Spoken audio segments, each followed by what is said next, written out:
Hey guys, welcome to another Dream Team. This time we're looking at Europe Challengers 2. We have 4 teams that have qualified for Masters.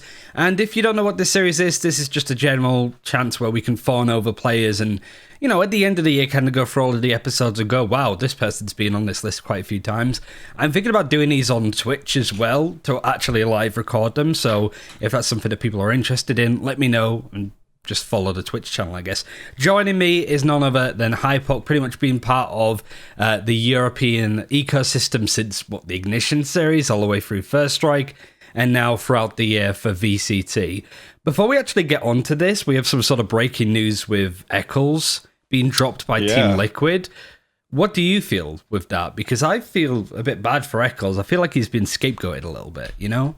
I feel there's always bound to be an element of that with any roster change, especially with, I guess, a roster change that's come after such a disappointing performance overall, right? I mean, anybody, even if you're not a particular fan of that team, the organization itself, it comes with a certain level of prestige, if you like.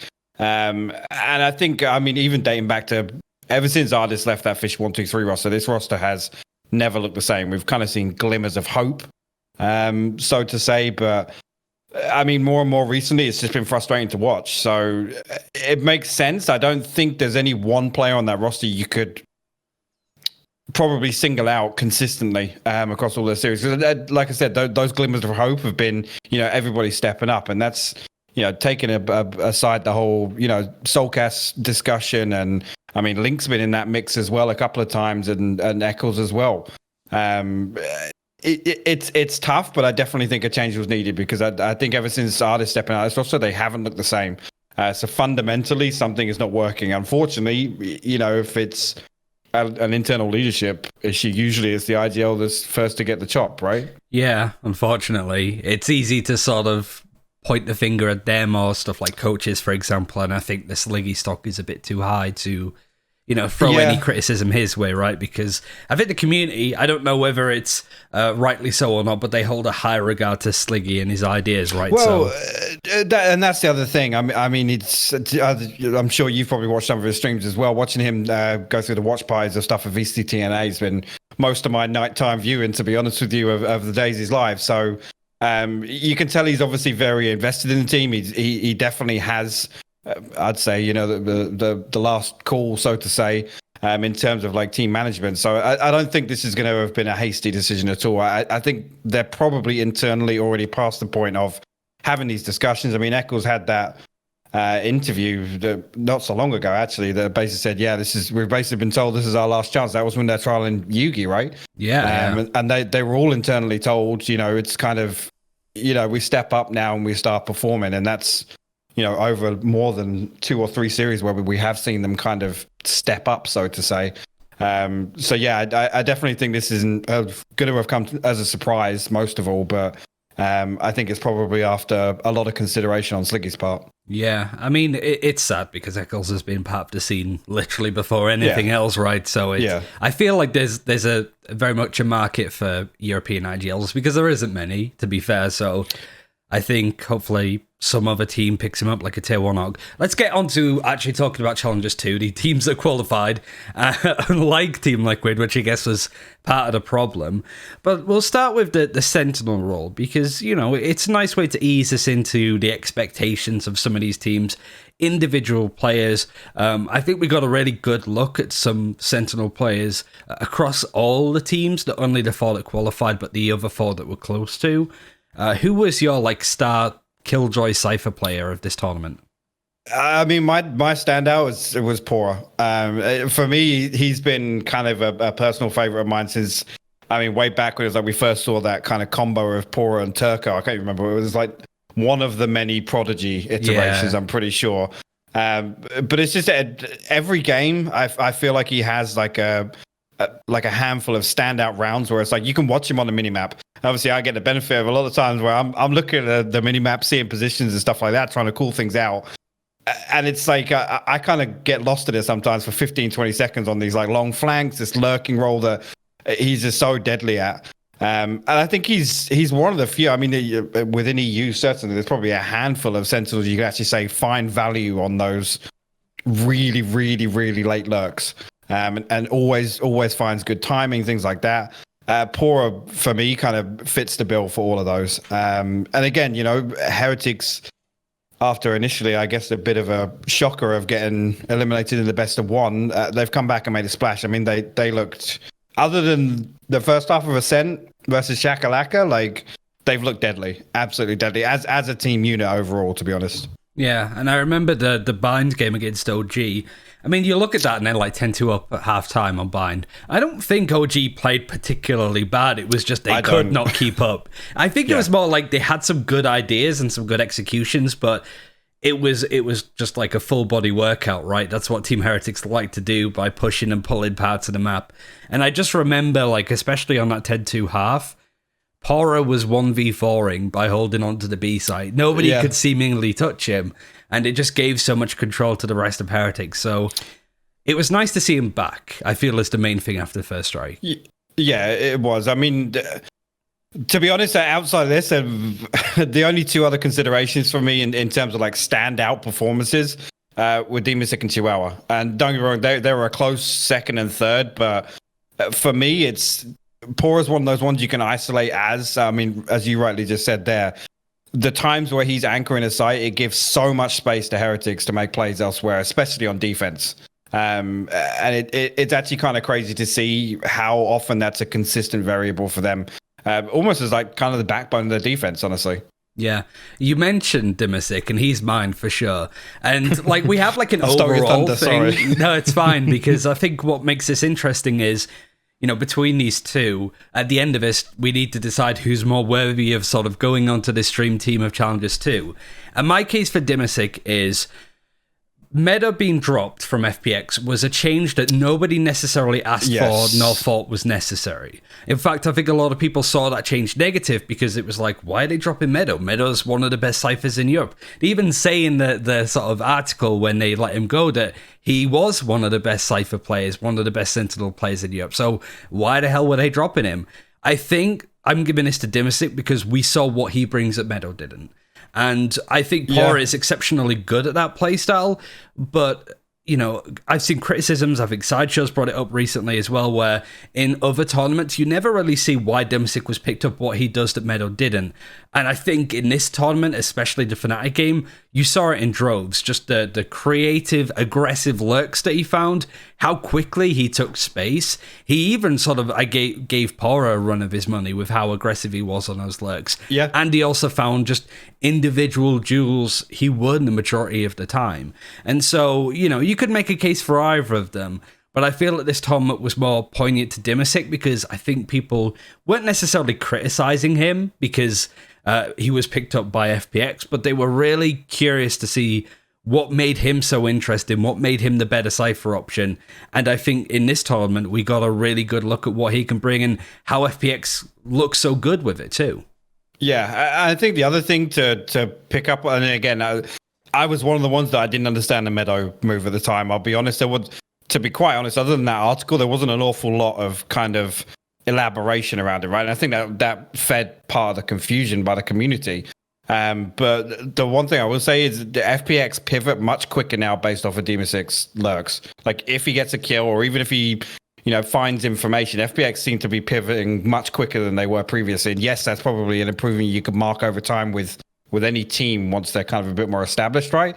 But I guess the frequency of Demasic, like you said, finding that space, finding that kill, has made it way more apparent now how quickly FPX kind of move away from that default and pivot onto his position, whether it be the extremity or mid or whatever. Split's one that stands out for me as well. The performance of Split the other day from Demasic was just like, it must have been like 3 or 4 rounds across their attacking half where it was like he would get a pick and instantly Angel's doing his straight up mid business, like, and it was literally instant. I'm curious on like the stats between the two actually. This is one thing I'm super excited for in the future, just like actual head-to-heads with like stats and seeing how they did. Yeah.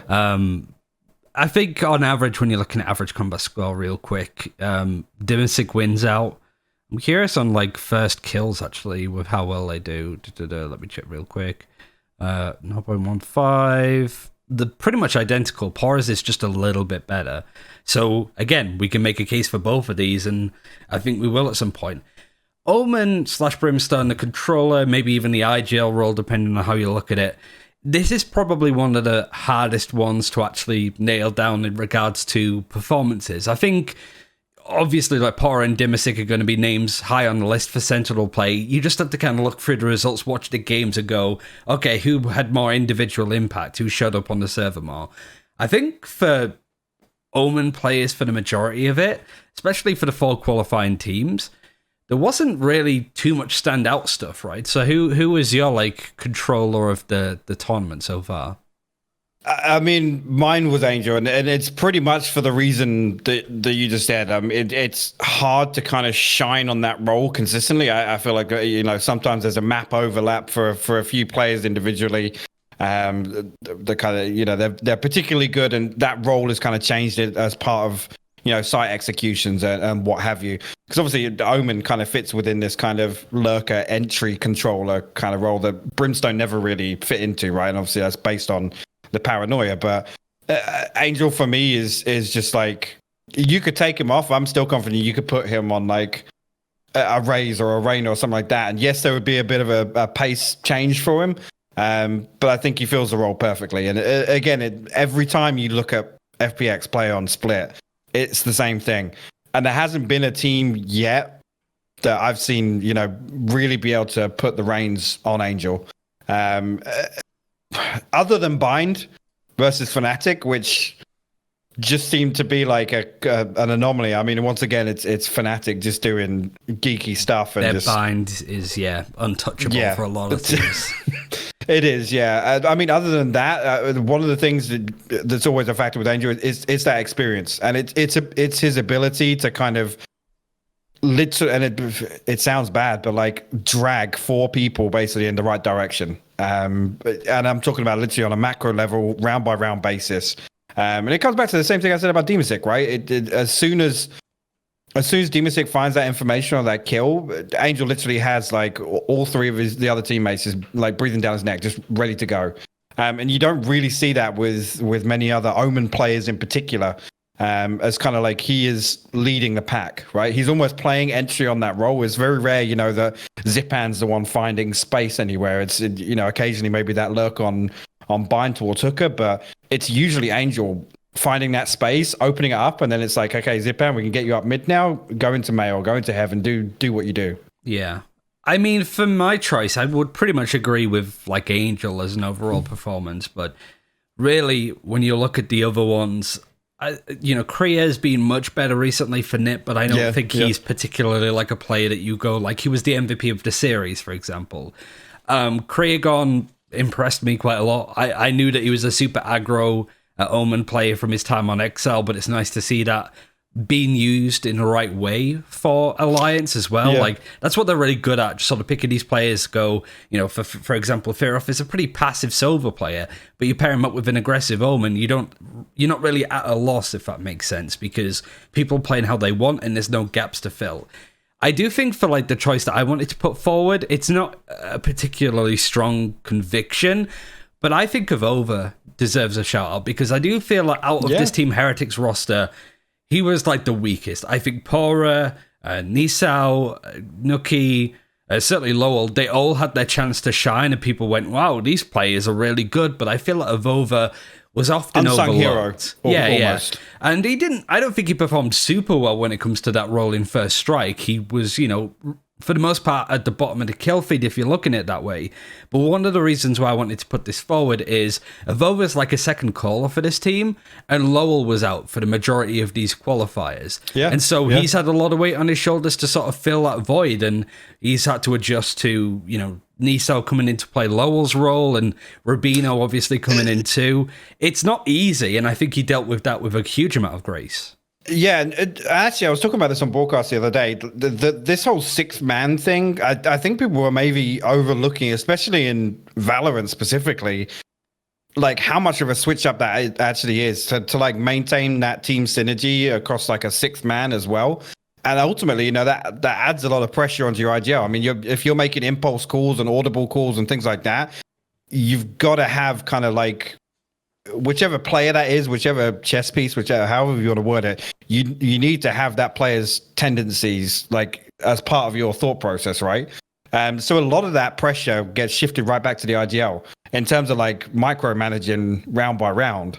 So it's actually something I was talking about the other day that is definitely going to be something that over a much longer stretch of time where we've seen, you know, both sixth men get their playtime, so to say, and be able to evaluate Heretic's performance. But it's actually something I didn't think about really. So Avova, I think you bang on the money, unsung hero. What about Sova? Like this, I had a quick glance whilst you were talking there. Like, is there anybody that I would consider otherwise? And the answer's not really. I don't think we had like a, oh my god, this Sova is insane kind of tournament right now. I mean, there was some really interesting stuff, but who do you have down?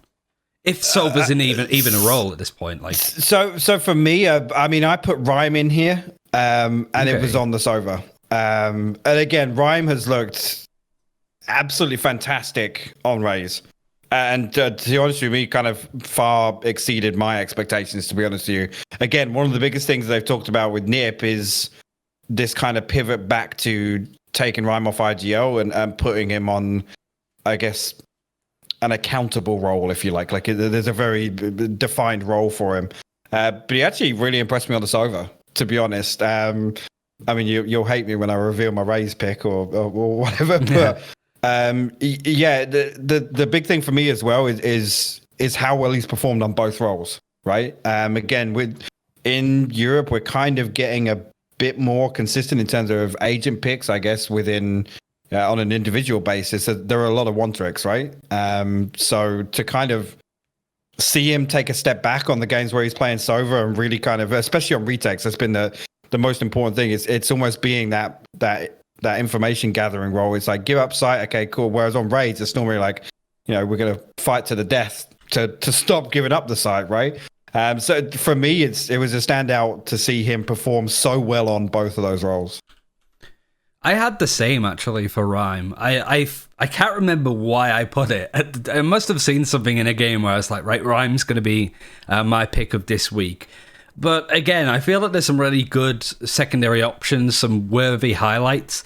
I think one Rubino, I was a bit concerned about him coming into the team because Nissan was a pretty decent soldier as well. Like, I remember him doing quite a lot in First Strike and thinking, do they need Rubino at this point? And I think his utility usage was really good. Again, he was much more passive and supportive. Had, you know, double-digit assists in every game that he played, I'm pretty sure, as well, which is really hard to do as a Sova. So he knows where his bread is buttered, what he's supposed to be doing, and it's nice to see a bit more of a lax approach playing on an agent that people typically see as almost like a secondary entry in Europe. You know, you're not a duelist, you're not running in like Raze, but you follow in pretty shortly afterwards. But I think that the highlight that I really want to give, and I realize that this could start to get alliance stacked very soon, is Fearoff, because I'll be honest, when he left Nip, I thought that was a really good move. I didn't think much of Fearoff. I never really did in this time for Hip either. I agree with that, yeah. It was just kind of lackluster. And it's very easy for me to go, oh yeah, you've got the passive, more, passive play style that we saw from Rubino.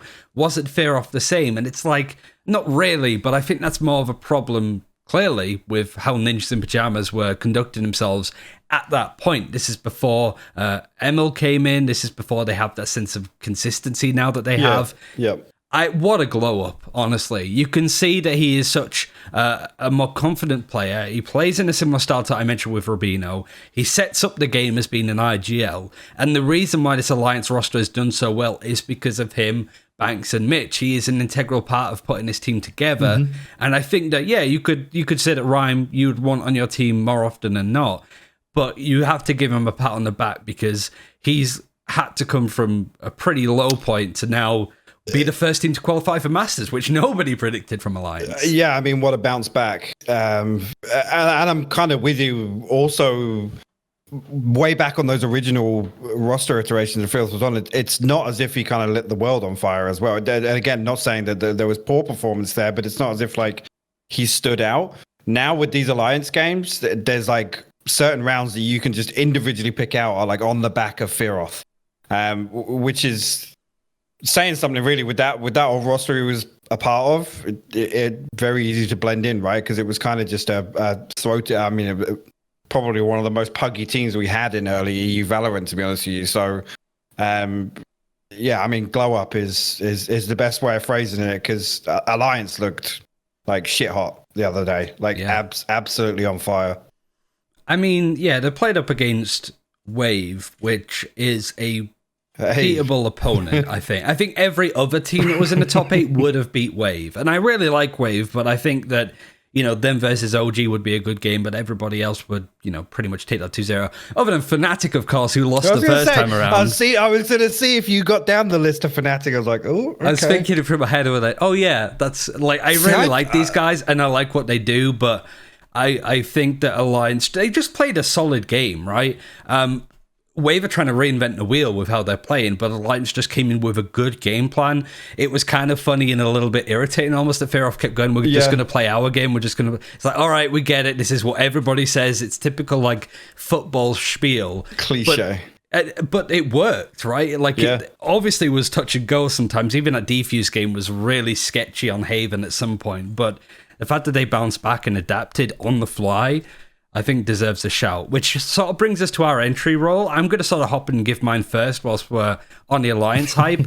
Kadavra is looking to be the next big thing. You know, the other thing about this Alliance roster is just, okay, you've got Looker, you've got Fearoff, you've got some like fine players that have had, you know, good success in other places, but you need that spark. You need that player that suddenly, like JD, is a great example of, oh, right, okay, I'm paying attention to this Ninjas in Pajamas roster now. When you see that player play, I think Kata could be a huge thing in the future, and I'm so excited to see more of him. Yeah, I am. And to be honest, that was, for me, one of the biggest upsides of Alliance, to be quite honest with you. I mean, across Jet and Raze, it was just like one of the most consistent performances. Again, this is just based off the series that we watched, but I mean, across both, it was 265 ACS and 48 kills across the series. But Icebox, I mean, he was like everywhere. It was actually crazy, and to think that that's kind of a, what's the word I'm looking for? If that's their bread and butter, as you said, yeah, we're just going to play our game sort of thing, that's a terrifying prospect. You should hope it's a good game, yeah, if they're playing it. Yeah, exactly, because, I mean, what are the games like where, you know, Kadavra's put in a position to clutch up, right? Or, you know, there might be a game where they just say, you're fragging, mate, go, just let him off the leash sort of thing. The other thing about it is, I mean, looking towards Haven, it was actually good to see him kind of have some individual flair, if that makes sense, in terms of like he was put in a number of 1v whatever situations and like kept his cool. And yes, you could say Wave is a lesser, I mean, I wouldn't, it's your word and not mine.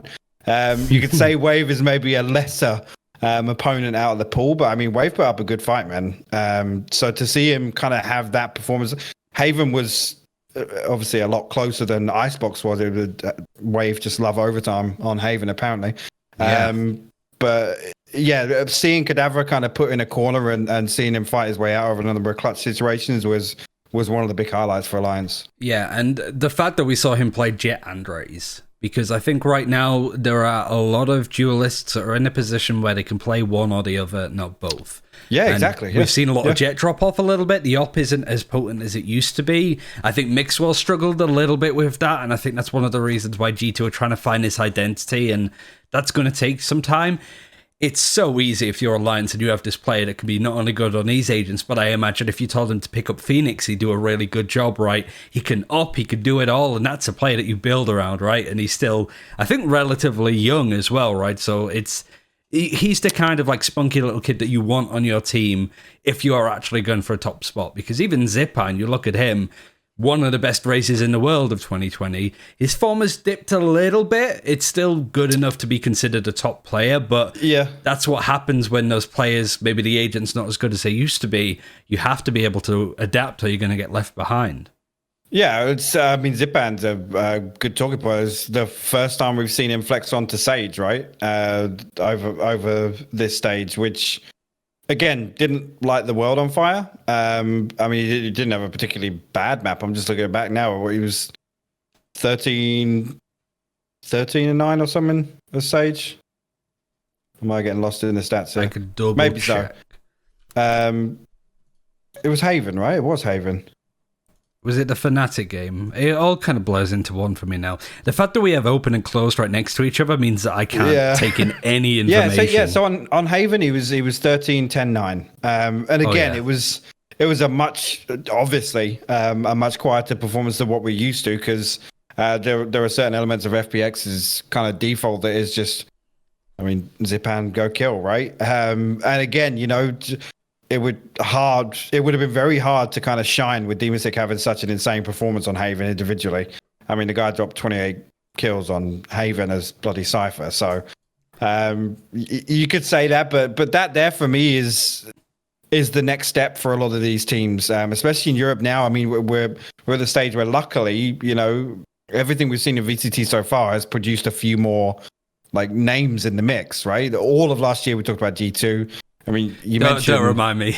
Do not remind me. You mentioned European Valorant and the word duelist. People think of Mixwell, right? Yeah. So there's a number of different names down the mix, but it was always going to get to the stage where teams need to start kind of evolving, right?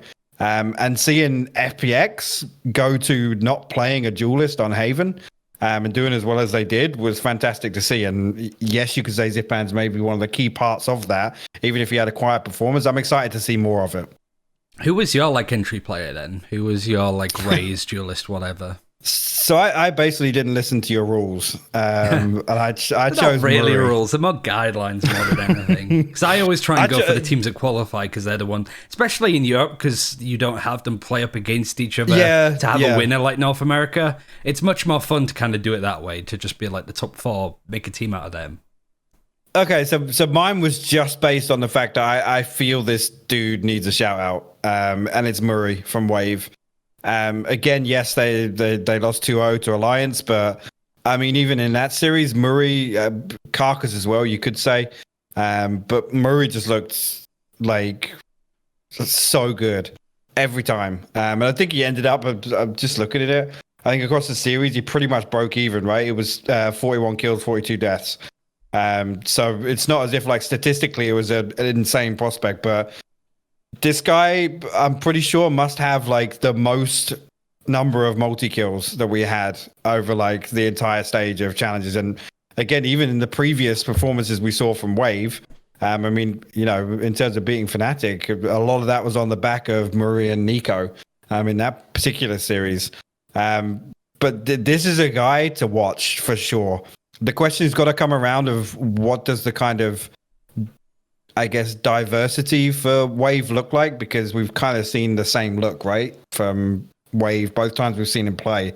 It's a double duelist and not an awful lot of flex. I mean, other than Nico going up to Sky and then the switch around for Viper on Icebox. But that for me is the next big question. But I just think that guy individually had such a standout performance. It was worth including him.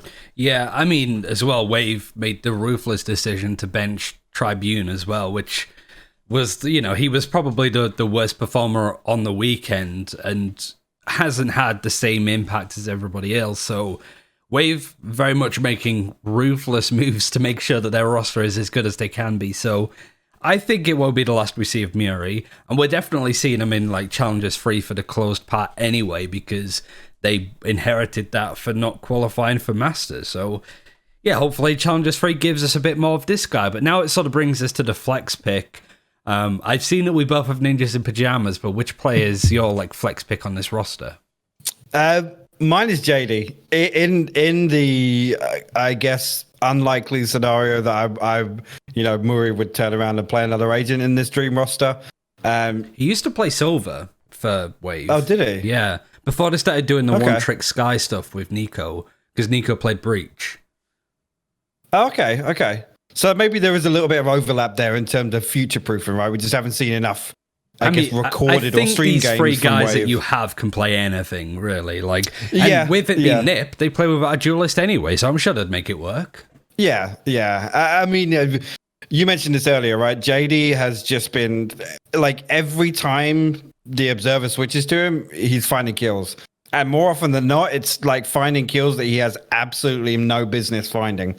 It's been honestly crazy to see. He has been the highlight for me of NIP, and a lot of people say, "Oh yeah, now under the leadership of Existence or whatever." JD for me has been like the highlight standout for NIP. I mean, second to Existence, a lot of people have said Rhyme, right? But in terms of just sheer consistency, you just see JD winning 1v1s, man. Just time and time again. Again, I'd love to have a stat of like where he's, if we ever get to the point where we can do the breakdown where we can say, if he's over in this lurking role or solo somewhere on the map, how often he finds a 1v1 and wins it. This guy's got to be close to like 75-80%. It's been absolutely insane. And again, a similar thing to like I was talking about FPX. Time and time again, when JD finds that 1 or 2 kills, NIP are very quick now to pivot on the back of it. So he then becomes almost that entry role after finding that kill, which has been really cool to see for NIP. See, I was going to say Existence for mine, because again, I think he's just been a great flexible sort of breach player, good IGL.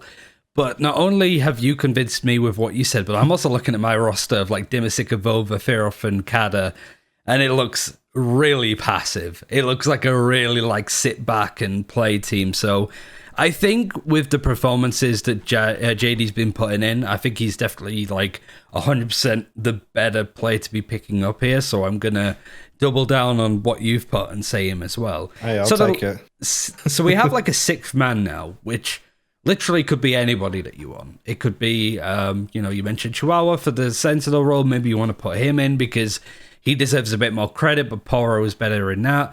It could be an agent that we haven't really spoken about that they had a huge impact on. For example, mine, similar to everything I've said about Alliance so far, I think the biggest performance that we've seen was out of Looker. And he, for that reason, is going to be my 6th man because on NIP, Ninjas in Pajamas, he was playing the Jet mostly, and much like Ferof as well, it was a severe underperformance. He was just not as good as the other Jet oppers out there. And I feel that's because he wasn't really utilized in the right way. He was a Sage player way back when. And I even casted him do a bit of... he played like Silver and Sky for Big at some point as well. And I think you could sort of see and realize that he's a really good like supportive player more than a duelist. Wasn't there a period of like Lucker playing Sage as operator on Split? Yeah. Which I remember thinking at the time, I was like, either they know something I don't, or this is just weird, right? And I remember every single time it seemed to be like a glaring hole in NIP's, like that iteration of the NIP roster.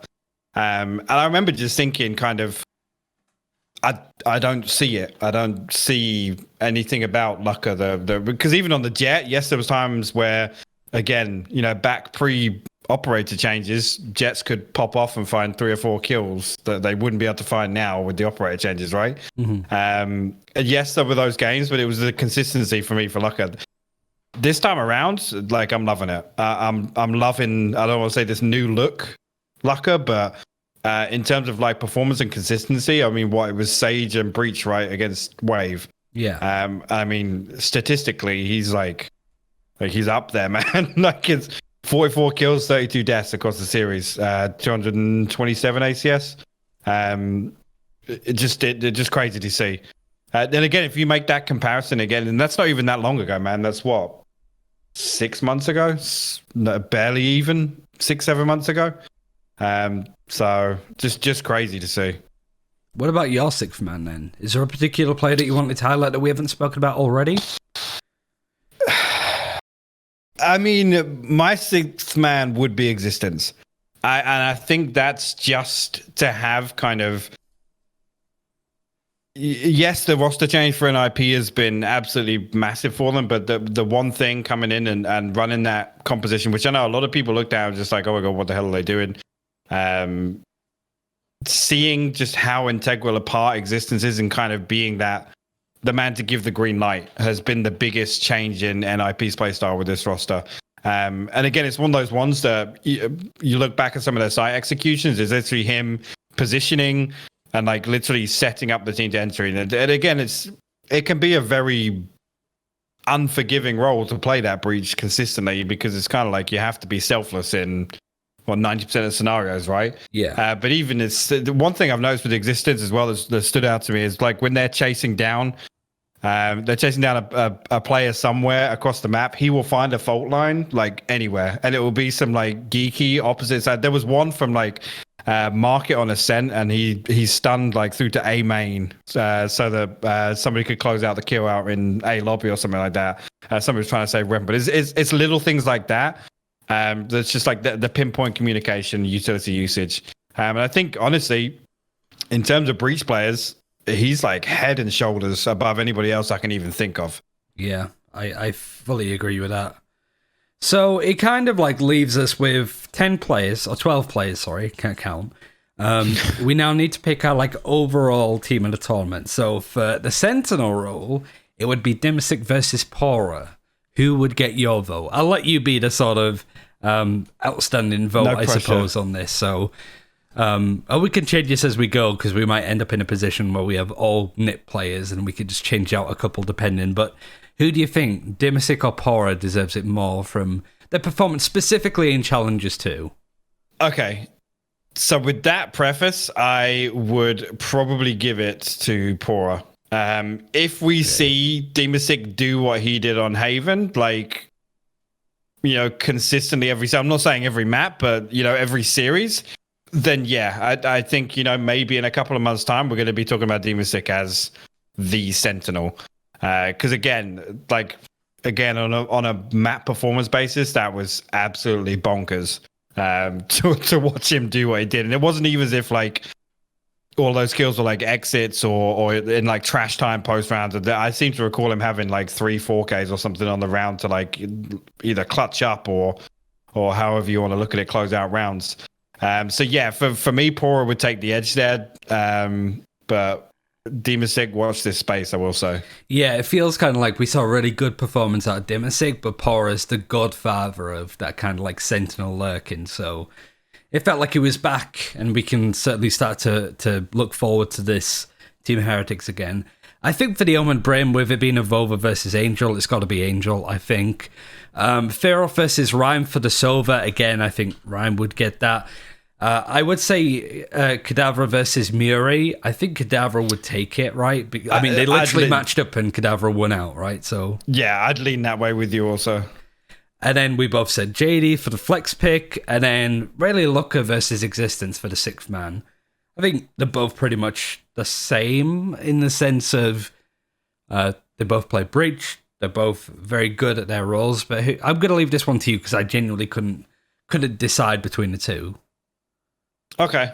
I mean, for me, it's got to be Existence, and I think it's just got to be that kind of experience and structure factor that we've kind of seen. And again, you know, roster swaps aside, this NIP is a new look NIP, but that's been one of the most noticeable things is kind of him bringing that kind of FBX experience, right? Yeah, definitely. It's a lot of NIP, but I think considering they beat G2 twice and then did it much more dominantly this time around, you've got to say, like, NIP could potentially be the best team in Europe at this point.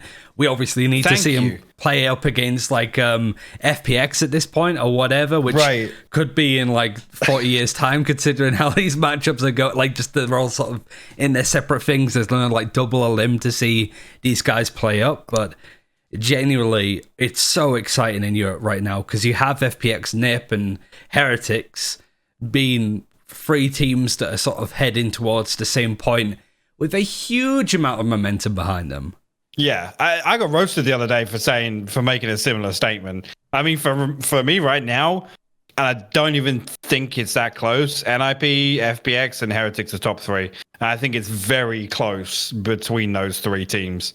Currently, I would potentially lean towards Heretics being top of that list, but again, we haven't seen an awful lot of them in the last couple of weeks because obviously this is the only stage of challenges we've seen them come through. Yeah, and like I've been super critical of Heretics before because people are going to find them out now, right? Like I think they took a lot of people by surprise in First Strike. But then you watch their VODs and you go, okay, this is how they make the Sage work. The reason why I feel a bit better about them is the way that they play the game is now literally the meta. Like, the pick rate of Sage has gone up a huge amount. I thought it would be that people would try and work out how to play against it. But instead, it's if you can't beat them, join them. And now everybody, like, that's why I think OG looks so bad against Heretics, is that OG tried to play the Heretics playstyle against the OG, right? Not the team, the OG, but the original gangsters of the Sage pick with Team Heretics. And Team Heretics just gave them a masterclass on how it should be played. Like, genuinely, so many teams are following that suit. Yeah, it is. And even thinking back of early on, like, you think back to like David P in the first few series we saw him play for G2 and how Sage literally dropped off a cliff at one point in terms of agent pick rate. Now coming back in, and it's good to see teams identifying and making set executions around them, because it's like now seeing teams sway away from just sticking Sage on mid, on split, and wall in mid. There's like the Heretics are the first one that I've seen that they have 3 or 4 different variations to the way they use Sage on defense. Ascent in particular, and the way they pivot to the other side of the map and use that 30 to 40 seconds that wall is up, and obviously they have the information not getting broken. There are very few teams doing that right now, or at least having the variety to it. I mean, OG were literally like mimicking some Heretics defense setups, to be honest with you, on Ascent.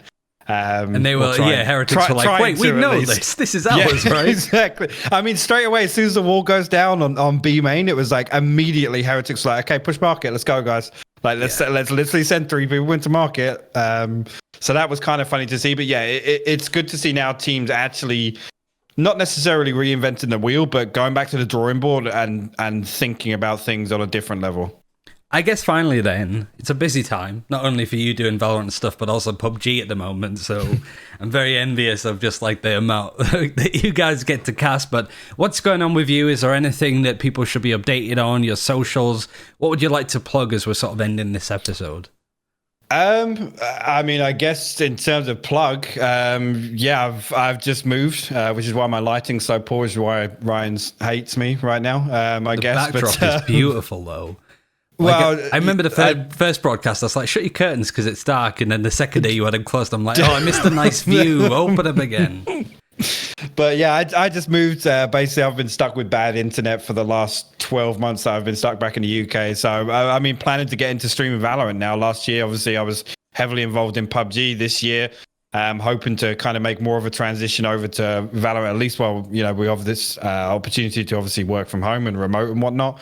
Absolutely loved being a part of Valorant last year, so much so that obviously I'm continuing that with VCT this year. But I want to get to the point where we can do some kind of like EU watch party, or at least like build up a little bit of a community and get some more people talking about EU Valorant. Because I think the one thing is, now that we've got these names in the mix, like Europe's only going to grow more and more. And I mean, it was super exciting to get, Guild into the scene when they did ahead of First Strike. Even like Heretics coming out now and proving that, like, yes, they're a tier 1 team within EU Valorant.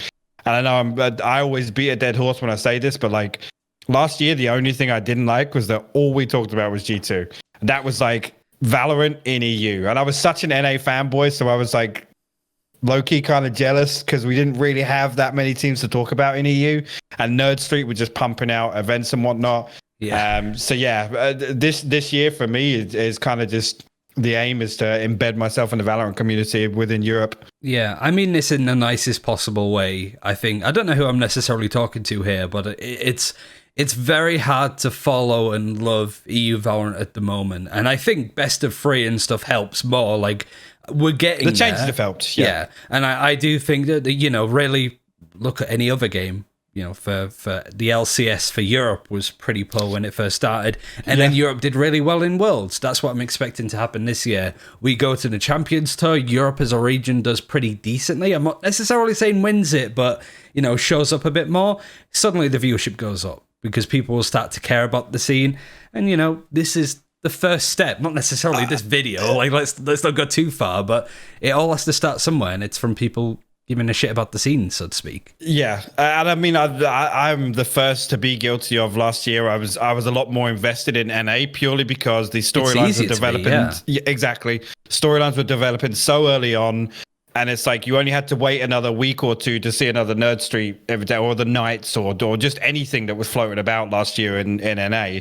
It was so easy to just fire up Twitch and go into the Valorant directory, and it's there, right? It was consumable. And I think actually a lot of the frustrations now is that people maybe overlook, all the hard work that Nerd Street did last year in kind of building that kind of, I want to say community within a community, but that kind of like competitive aspect of the viewership, right? Yeah. And again, it's off the back of the hard work of people like Myth, Ninja, all the watch parties that happen to kind of support those teams building up.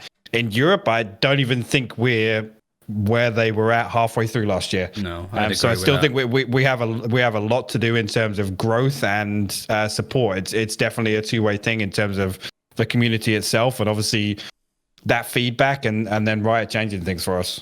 For sure. We'll end it there. Thank you very much for watching. I was thinking like we got challenges free, when I'll get somebody else on. Maybe for Masters we get all of the guests that have been on previously for Europe, and then like 4 people have to decide on like a dream team. That'd be pretty insane, but I'll leave it up to the audience to decide whether we should do that. But I'll leave it for now. I'll see you all very soon, and enjoy. Take care.